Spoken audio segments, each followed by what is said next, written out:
കുറച്ച് നാളായിട്ട് ഭയങ്കര ഷവായി ക്രേവിങ്ങാണ്. അതുകൊണ്ട് തന്നെ ഫേമസ് ആയിട്ടുള്ള എല്ലാ ഷവായും മാക്സിമം പോയി കഴിച്ചു നോക്കും. അങ്ങനെ ഞാൻ ഇവിടെ എത്തി. ഇതിപ്പോൾ രണ്ടാമത്തെ തവണയാണ് ഈ ഷവായി കഴിക്കാൻ പോകുന്നത്. ആദ്യത്തെ തവണ ഞാൻ പാർസലാണ് മേടിച്ചത്. അത് ഞാൻ വീഡിയോ എടുക്കാൻ വിട്ടുപോയി മര്യാദക്ക്. അറേബ്യൻ പാലസിന്റെ ജവഹർലാൽ നെഹ്റു സ്റ്റേഡിയത്തിലുള്ള ഔട്ട്ലെറ്റിലുള്ള മസാല ഷവായിയാണിത്. ഇവിടുത്തെ മസാല ഷവായി ഞാൻ വേറെ എവിടെ നിന്നും കഴിക്കാത്ത തരത്തിലൊരു വ്യത്യസ്ത ടേസ്റ്റ് ആണ്. കറിവേപ്പിലൊക്കെ വെച്ച് ഉണ്ടാക്കുന്ന ഒരു പ്രത്യേകതരം മസാലയാണ് ഇതിന്റെ കോട്ടിങ്. ഇതൊരു ഡിഫറെന്റ് എക്സ്പീരിയൻസ് ആയിരിക്കും നിങ്ങൾക്ക്.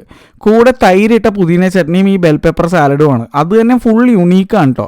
ചോദിച്ചു കഴിഞ്ഞാൽ എക്സ്ട്രാ മസാല അവർ തരും. കൂടെ മയണൈസും പഞ്ഞിക്കുബൂസും ഒക്കെ ഉണ്ടാവും. ഞാൻ ഹാഫ് പോർഷനാണ് ഓർഡർ ചെയ്തത്, അതുകൊണ്ട് 2 പഞ്ഞിക്കുബൂസ് ഉണ്ടായിരുന്നു.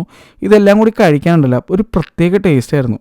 ഇതെല്ലാവരും കപ്പ് ഓഫ് ടീ ആണോന്ന് വെച്ചാൽ അല്ല, പക്ഷേ എനിക്കിത് കഴിച്ചിട്ട് വളരെയധികം ഇഷ്ടപ്പെട്ടു. ഇവിടുത്തെ ഷവായ ആയിക്കോട്ടെ, ഇവിടുത്തെ ആ ഒരു മസാല ആയിക്കോട്ടെ ഒക്കെ ഭയങ്കര ഡിഫറൻ്റ് ആയിട്ടാണ് എനിക്ക് ഫീൽ ചെയ്തത്.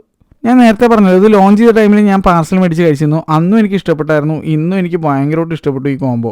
എൻ്റെ അഭിപ്രായത്തിൽ ഇത് വളരെ യുണീക്കായിട്ടുള്ള ഒരു മസാല ഷവായിയാണ്. മറ്റൊരു കാര്യം എടുത്തു പറയേണ്ടത് 1 കിലോ താഴെ തൂക്കം വരുന്ന ചിക്കനാണെന്ന് തോന്നുന്നു. അതുകൊണ്ട് തന്നെ നല്ല ഇളം ചിക്കനായിരുന്നു, നല്ല പോലെ വെന്തിട്ടും ഉണ്ടായിരുന്നു.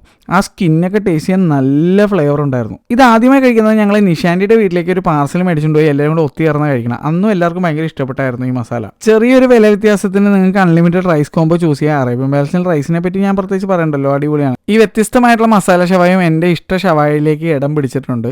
പിന്നെ എടുത്തു പറയേണ്ട ഒരു കാര്യം ഇവിടുത്തെ സ്റ്റാഫിൻ്റെ ഒരു പെരുമാറ്റം അടിപൊളിയാണ് കേട്ടോ. അപ്പോൾ ഇതൊക്കെ ഫുഡൊക്കെ കഴിച്ചിട്ടുള്ള എൻ്റെ മയണൈസ് സീറ്റാണ്. ഞാൻ പൊതുവേ ഫുഡിന് നല്ല ഫ്ലേവർ ഉണ്ടെങ്കിൽ മയണൈസ് ഒറ്റയ്ക്ക് ലാസ്റ്റ് വെറുതെ തിന്നുള്ളൂ.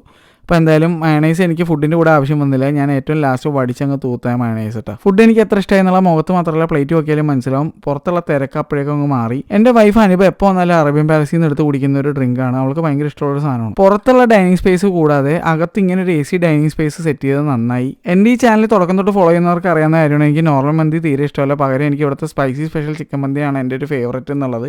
ഇത് കൂടാതെ ഇപ്പോൾ കുറേ സാധനങ്ങൾ വേറെ വന്നിട്ടുണ്ട്. ഞാൻ അവിടെ നിന്ന് ഫുഡൊക്കെ കഴിച്ച് ബില്ലൊക്കെ അടച്ച് പുറത്തേക്ക് ഇറങ്ങി കേട്ടോ. അപ്പോഴേക്കും ഷവായി മൊത്തം തീർന്നായിരുന്നു. കൂടെ വാങ്ങിയ ഡ്രിങ്കും കൂടി ചേർത്ത് 365 രൂപയാണ് ആയത്. എനിക്ക് വാല്യൂ ഫോർ മണി ആയിട്ടാണ് തോന്നിയത്. ഫുഡ് കഴിച്ചിരുന്ന സമയം പോയത് അറിഞ്ഞില്ല. അപ്പോൾ ഞാൻ എന്തായാലും പോട്ടെ, എനിക്ക് ഇഷ്ടപ്പെട്ടു. വേറെ വീഡിയോ കാണാം. ടാറ്റാ.